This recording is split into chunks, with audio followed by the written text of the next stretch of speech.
Hey folks, welcome back. In this video, I'm going to share with you some techniques that I use to draw robots. So let's go ahead and get started. First thing we're going to do is we're going to be using our lasso tool. This lasso tool is very powerful, and there's two techniques that I want you to be able to remember. The first is that you can create any kind of enclosed shape with the lasso tool, and if you want to add to that selection, you're going to hold down the Shift key. You'll see a small plus appear right next to the lasso tool, and you can use this to add to your enclosed selection. Similarly, if you hold down the Option or the Alt key, you can go ahead and subtract from a specific shape. So we're going to use a combination of the lasso tool with the Shift key to add to our selection, and the lasso tool with the Option or the Alt key to subtract from our selection. So let's go ahead and get started. So I'm going to approach this with two different ideas here. I'm just going to go ahead and create some random shapes. I'm holding down the Shift key to add to my selection.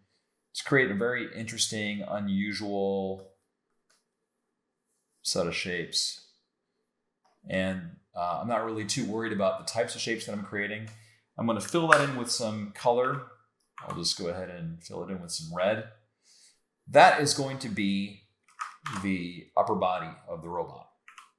And then what I would like to do now is I'd like to go ahead, instead of just creating the body directly underneath it, what I'm going to do is I'm going to make a new layer, and I'm just going to create something that looks, we'll start off with just like a simple biped, right?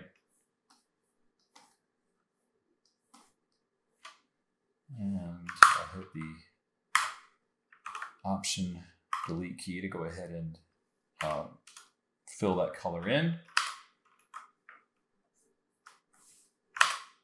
And now I've got this interesting set of shapes. And what I can do now is I can play with scale. I can make the upper part of the body smaller, or I can make it bigger. So you have some opportunities there to go ahead and get some variability in your design. Let's just go ahead and make this a little bit bigger because it looks more visually interesting. Having a combination of large, medium, and small shapes always makes something much more interesting. So I'm going to now merge these, and I'm just going to move this aside for right now. This is going to be one robot. I'm going to make another robot. I'm going to just start off again with holding down the Shift key, subtracting from my selections. I don't really know what I'm going to be creating here, but this looks interesting. I'll fill that in. Maybe what I'll even do just for giggles is I'll just rotate this, right? And I'll make a new layer. And again, I'm not going to put this bottom part of the body directly underneath.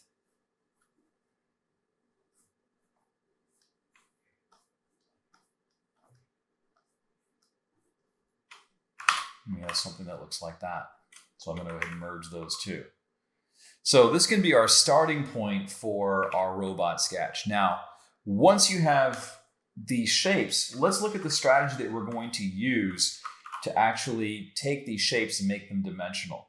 So for this, I'll just go ahead and just give you just a very generic idea. I'm just going to go ahead and create a some kind of an irregular shape, right? Just to show you what I'm going to be doing here. So this looks like a flat shape, right? But what we're going to do is we're going to look at this carefully, and we're going to consider the fact that it actually has volume. So I'm going to turn this flat shape into something that is dimensional, something that actually has mass, right?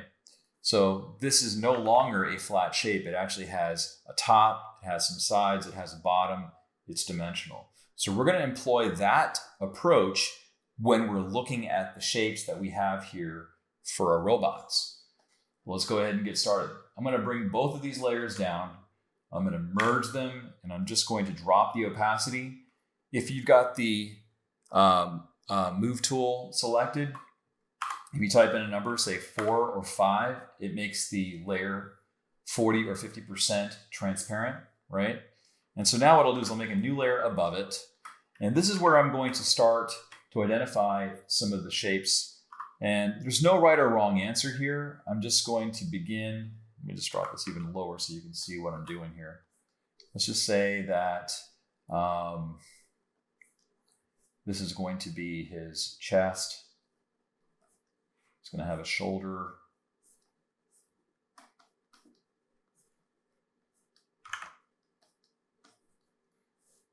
And maybe that's going to be the back.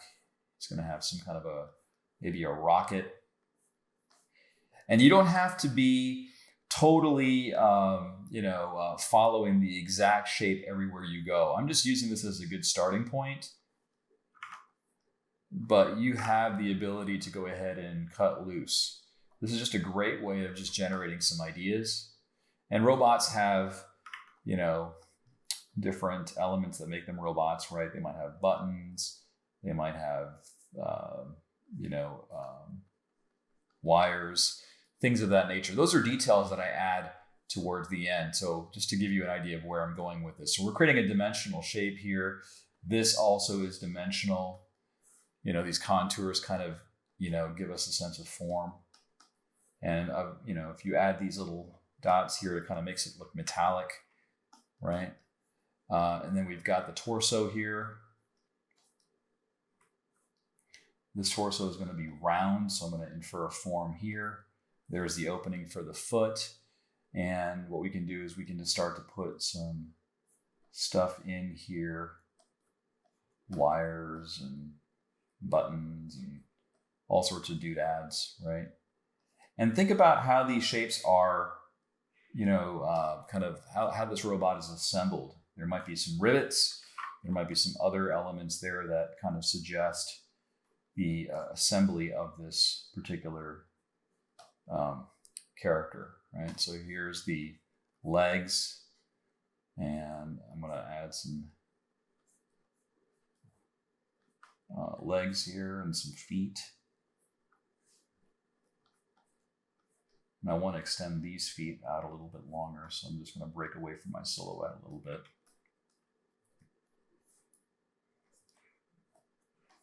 And these kind of look like either antenna or something along those lines. Don't know quite what that is.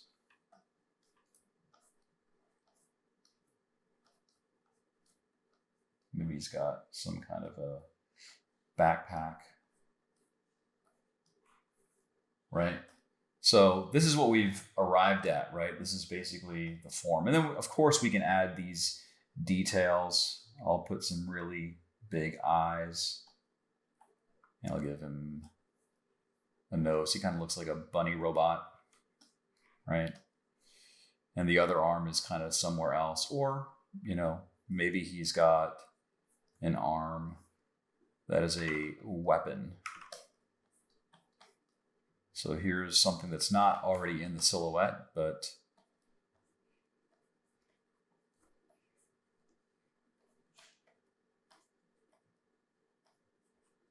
and this guy's going to have 4 fingers, right? So you can do that. You can add to this particular form. You can throw some wires in there, add some other elements to go ahead and make this character look interesting. So that's character number 1. Let's take a look at what we can do with character number 2, and I'll put this on its own layer. So in this case, we took the top shape, we rotated it. This looks kind of interesting here. You can play with both the positive and the negative shapes around this form. And I'm going to start off right here with the base here, just because that just looks much more identifiable in terms of finding some structure.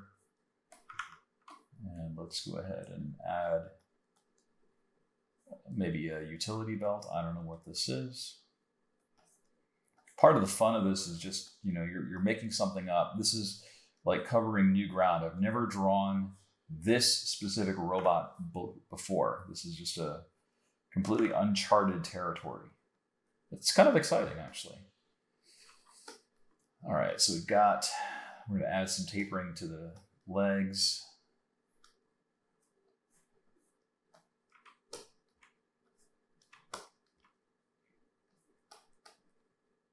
And there might be some hinges or some mechanism whereby the legs actually fold, right? This is a mechanical object, but It's not going to be totally stiff. It's going to have some flexibility and mobility. Now this top part right here, this looks really interesting. Well, what if this robot actually has some kind of, I don't know, looks like a jacket is what I'm thinking.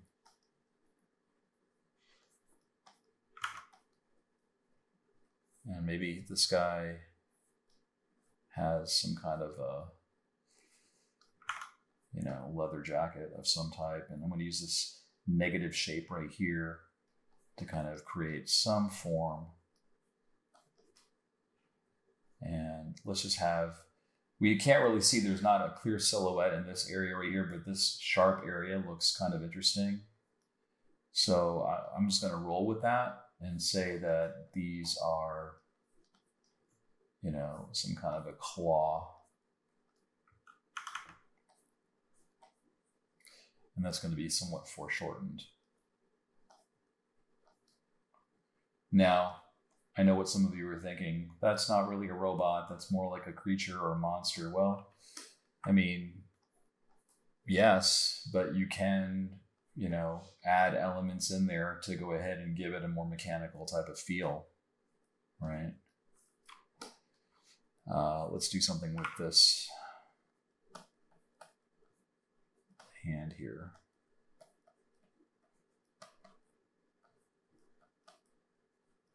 Maybe he's just pointing. Now we don't have a head for him. So we have our imaginations that we can draw upon for the head. Let's see. What if I just go ahead and create some kind of a bulbous shape for the head. And now we can turn off our initial silhouettes and we can just, this is where I think you can have the most fun with it. You can start to really come up with something that's going to be expressive. So maybe this is going to be his ear port.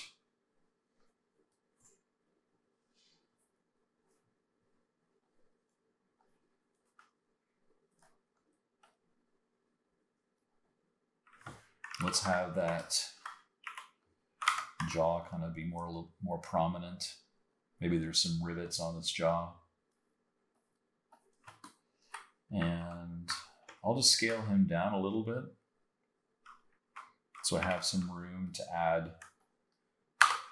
maybe a hat or something just to kind of break him up a little bit. He's got one of these bowler hats. These are all things that I think give your character some interesting personality. And you should consider that when you're designing anything. So, I'm looking at this and I'm like, well, I'm not super crazy about how that looks. It's not a strong silhouette. So at this point, I'm just going to change it. And you can do that. It's your character. No one's going to stop you. So I'm going to make that silhouette stronger just by moving this hand down. We'll give some mechanical aspects there. And so now we have these robots that we can start to add some shading to. I'll just merge these two guys. I'll convert them to black. And we'll switch to black. And let's just fill in some areas here. When you add black, it just makes, just adds more visual interest. So now you've got a little bit of mystery on this guy.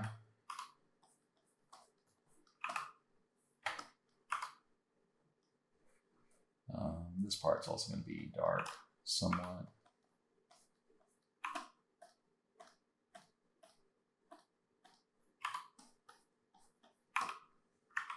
You see how that just kind of pops this guy out a little bit from his area. I'll just color this part in black too, just to make sure there's no open gaps.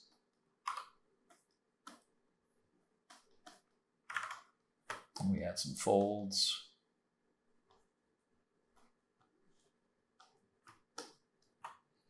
And, adding some black values in there just kind of Adds more visual interest. There's going to be some vents, there's going to be some wires, there's going to be some buttons. All of these things, I think, go a long way. There might even be some circuitry. So we have that. Now let's look at this other guy right here. Why don't we just kind of conceal the right side of his face? That also adds a little bit of element of mystery.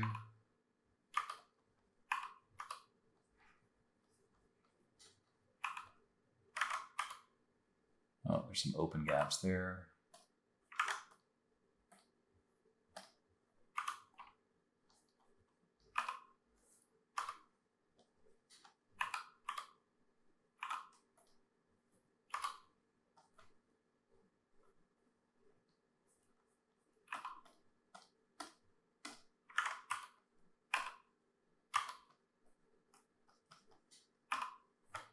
So you can kind of see where I'm going with this. Right now I'm just adding a little bit of detail in here.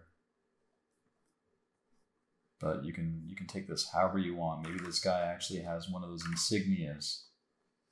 You know, think about the details only after you establish the main form of your character. In this area right here, I can fill it in. When you add those black values in, it just gives your character a little bit more of a grounding. The character doesn't look as flat. If you're just coloring in line art without adding any kind of spotted blacks or filled blacks, it just doesn't just anchor well, right? And then I want to just kind of shape this hand a little bit. And then you can add some little pock marks, you know, like little, you know, just to show some wear and tear. Battle damage, right? All of these things go towards giving more information about who our character is. It's not just a robot, but you can assume there's some kind of personality with both of these characters just by what they're wearing and how they're posed, and, you know, whether they're a friend or whether they're a foe. So I'll just put a little bit of a light in there. So I hope you found this video to be useful. Let me know what you think. Thanks so much for watching. If you have any ideas on making robots and you like to do this kind of stuff and you want to share your comments and thoughts, make sure that you post them down below. I appreciate you watching. Thanks so much. I will see you in the next video.